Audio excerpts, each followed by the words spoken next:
మళ్ళీ అలాంటి పరిస్థితి రాకూడదు. సరే, ఐపాక్ షాక్ లో పార్టీలు కుట్రలతో మార్కెటింగ్ పీకే ఆశ్రమం జీవితం. ఈ ఐపాక్ అంటే కొంతకాలం కింద అదొక మ్యాజిక్ లాగా ఐపాక్ ప్రశాంత్ కిషోర్ అంటే ఏదో జస్ట్ చిట్కా లాగా లేకపోతే ఏఐ లాగా ఆయన ఏదో ఏఐ లాగా భావించిన రోజులు ఉన్నాయి. కానీ బెంగాల్ ఎలక్షన్స్ లో 77 స్థానాలు ఉన్నటువంటి బీజేపీ ఒకసారిగా 2007 స్థానాల దాకా వెళ్ళిపోయాళ్ళు, బ్రహ్మాండంగా గెలిచేయటము. దానికి ముందు ఐపాక్ లో జరిగిన పరిణామాలు అవన్నీ చూసిన తర్వాత అసలు ఈ విధమైన రాజకీయ పాచికలకు ఎత్తుగడలకు ఈ సంస్థలు కూడా కారణమవుతున్నాయా అని ఒక సందేహం తీవ్రమైంది రాజకీయ పార్టీలో వచ్చింది. తక్షణం జరిగింది ఏంటంటే అఖిలేష్ యాదవ్ సమాజ్వాదీ పార్టీ మాజీ ముఖ్యమంత్రి, ఉత్తరప్రదేశ్ పెద్ద రాష్ట్రం కదా, ఆయన ఐపాక్ నియమించుకున్నాడు 2027లో జరిగే వాళ్ళ ఎన్నికల కోసం. ఆయన ఐపాక్ ప్రతినిధులతో రాబోయే ఎన్నికలకు అభ్యర్థులు ఎవరైనా చర్చిస్తుంటే బెంగాల్లో ఐపాక్ ఆఫీస్ మీద దాడి జరిగింది, ఎన్ఫోర్స్మెంట్ డైరెక్టరేట్ దాడి చేసి అన్ని పత్రాలు స్వాధీనం చేసుకుంది, మమతా బెనర్జీ చొరబడి కాగితాలు లాక్కుపోయారు అప్పుడు ముఖ్యమంత్రి. ఈ వార్తలు వచ్చాయి, ఆయన షాక్ అయిపోయాడు. అంటే కనీసం మా దగ్గరకు వచ్చి నేను మీతో చర్చలు జరుపుతున్న సమయంలో అయినా కానీ మీ ఆఫీస్లో ఏం జరుగుతుంది బెంగాల్లో అనేది చెప్పరా మీరు? కాబట్టి అసలు ఇది ఎవరికి పోయింది అంటే ఇప్పుడు చెప్పేది ఏంటంటే కొంతమంది వైసీపీ నాయకులు ప్రతినిధులు చెప్తారు. అలాగే మోదీకి కూడా ప్రశాంత్ కిషోరే కదా మొదటి, నితీష్ కుమార్కి ఆయనే, ఒక దశలో రాహుల్ గాంధీకి కూడా ఆయనే, డిఎంకే స్టాలిన్కి ఆయనే, మమతా బెనర్జీకి ఆయనే. ఇవన్నీ ఉన్నటువంటి తర్వాత ప్రశాంత్ కిషోర్ పక్కకి వెళ్ళిపోయాడు. ఆ ప్రతీక్ సిన్హానా ఎవరో దానికి డైరెక్టర్ అయ్యారు. ఇదంతా అయింది. కానీ అతి ఆశ్చర్యకరమైన విషయం జరిగింది ఏంటి బెంగాల్లో అంటే ఈ ఐపాక్ టీం అనేది మా పార్టీని పూర్తిగా నాశనం చేసింది. కింది నుంచి పై వరకు యంత్రాంగం మొత్తం వాళ్ళు గుప్పిట్లోకి తీసేసుకొని అసలు అభ్యర్థులు ఎవరు లేదు, వర్మ మనకు ప్రత్యేకత అంటే వర్మ మీద కుట్ర ఎలా చేయాలి, లేదా అసలు ఎవరినో మన పార్టీలో ఎలా చేర్చుకోవాలి అంటే పార్టీలు యంత్రాంగాలు నిర్ణయాలు మొత్తం మార్కెటింగ్ ఏజెన్సీల గుప్పిట్లోకి పోయిన తర్వాత మేము నిమిత్త మాత్రం అయిపోయామని చెప్పి వాళ్ళు ఇప్పుడు ఘోషిస్తున్నారు. కొంతమంది ఓడిపోయినా లేకపోతే మాజీ మంత్రులు ఇట్లాంటి వాళ్ళు, తృణమూల్ కాంగ్రెస్ వాళ్ళు, ఇట్లాంటి వైసీపీలో కూడా ఈ పరిస్థితి కొంత కనపడింది, తెలుగుదేశంలో కూడా పరిస్థితి ఒక దశలో కనపడింది. ఇంకా మనం బీజేపీ విషయానికి వస్తే ముందు నుంచి ఉన్న సంఘ పరివార్ లాంటి వాళ్ళందరూ వీళ్ళు ఎవరో వచ్చి అన్ని చెప్తుంటే ఇవే జరుగుతున్నాయండి.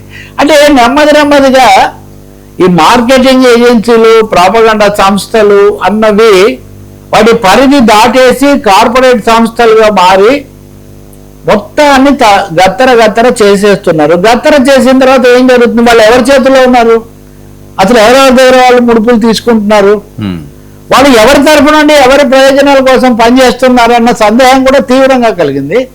ఇప్పుడు బెంగాల్లో ఓకే మమతా బెనర్జీ అన్న అరాచకం అవన్నీ మనం చాలాసార్లు చర్చించాం, అవన్నీ దే ఆల్ స్టాండ్, అవన్నీ ఆ విమర్శలు అలాగే ఉన్నాయి.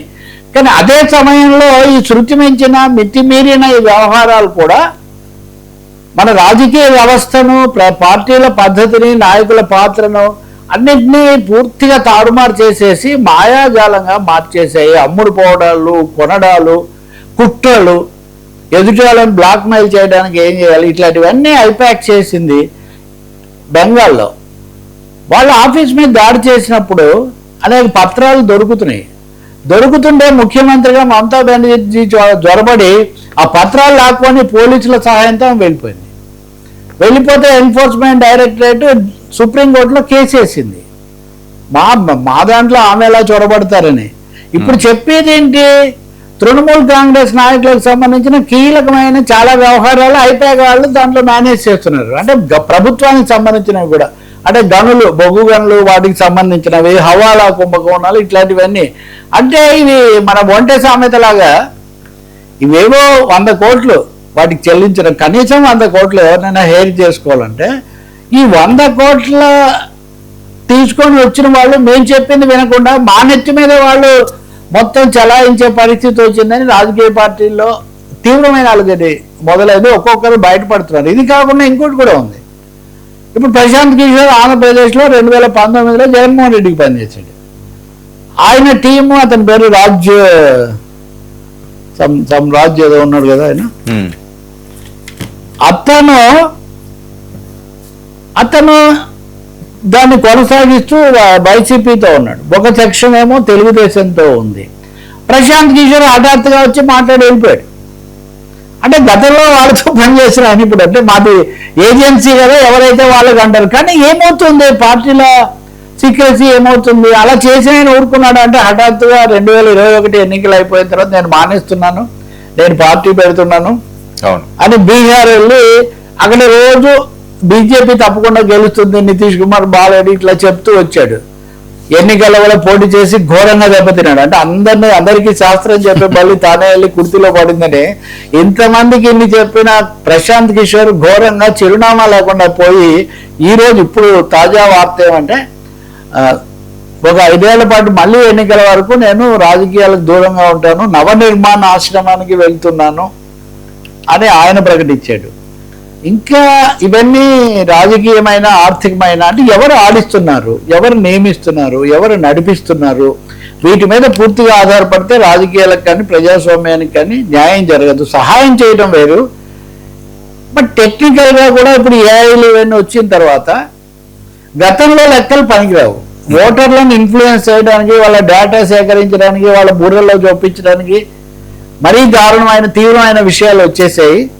కాబట్టి గతంలో లాగా రాజకీయ పార్టీలు ఆయన పెట్టుకుంటే అయిపోతుంది, ఈయన పెట్టుకుంటే అయిపోతుంది అన్న పరిస్థితి లేకపోగా అనేక కుంభకోణాలకు కుట్రలకు కూడా ఇవి నిలయంగా మారుతున్నాయి అనేది ఇప్పుడు తాజా విమర్శ. అయితే ఇప్పటికే 10 నేను ఇందాక కొట్టా దీని మీద ఎలా ఉంది అని చూద్దామని. ఏఐ వాడు కొన్ని ఇలా దారుణంగా తలకిందులు అయ్యాయి, కానీ ఇప్పటికే ఒక 10 టాప్ ఏజెన్సీలు ఉన్నాయి. ఎవరో ఒకరు కావాల్సిందే కదా, సంబడీ షుడ్ బి దేర్. అది కానీ జరిగింది మటుకు చాలా దారుణమైంది. బెంగాల్లో ఐపాక్ వ్యవహారం చాలా ఇదవుతుంది. ఇప్పుడు వాళ్ళు కొన్నిసార్లు ప్రత్యర్థులతో కూడా కుమ్మక్కయ్యారు అన్న ఆరోపణ. ఈరోజు ఫ్రంట్ లైన్ తాజా సంచికలో ఒక వ్యాసం అచ్చంగా వాళ్ళు ఐపాక్ మీద రాశారు. మనం మళ్ళీ ఇంకోసారి కూడా మనం దాన్ని కూడా చూడొచ్చు. ప్రత్యర్థులతో కూడా ప్రత్యర్థులను దెబ్బతీయడం, ప్రత్యర్థులతో చేతులు కలపటం అన్నది కూడా ఇవి చేస్తూ ఉన్నాయి అని తాజా ఆరోపణలు చెప్తున్నాయి. వాళ్ళకే డబ్బులు ఇవ్వడం వల్ల పోనీ ఇంత ఏజ్ వాటిలో ఉన్న వాళ్ళు ఎక్స్పర్ట్స్ అంటే కుర్రాళ్ళని తీసుకుంటున్నారు. 20 ఏళ్ళు బాగా తిరగాలి కదా, 25 ఏళ్ళ కుర్రాళ్ళని తీసుకొని పెట్టిన తర్వాత అబ్బాయి వర్మ ఏం లాభం లేదని నా ఢిల్లీ రిపోర్ట్ ఇస్తారు. వాడికి ఎంత తెలుసు ఇంకోటి కాదు. సో దాంతో పార్టీలో ఎప్పటి నుంచి ఉన్న వాళ్ళందరికీ చాలా సమస్యలు అయిపోతున్నాయి. సో ఇది ఒక పెద్ద షాక్ లాగా ఉంది బెంగాల్ రిజల్ట్ అనేక కోణాలు. Sir Chiru Pawan Charan mega show allrounder Peddi NTR dragon Nagababu కూడా ఉన్నారు. ముగ్గురు మెగా బ్రదర్స్ ఒకే ఫ్రేమ్ లో ఉన్నారు చాలా రోజుల తర్వాత. చిరంజీవితో ఆల్తైర్ వీరయ్య చాలా బహుశా ఆయన పాత్ర బాబీ కేఎస్ రవీంద్ర. మొన్న దీనికంటే ముందు ఈ మనశంకర వరప్రసాద్ కంటే ముందు అదే కదా పెద్ద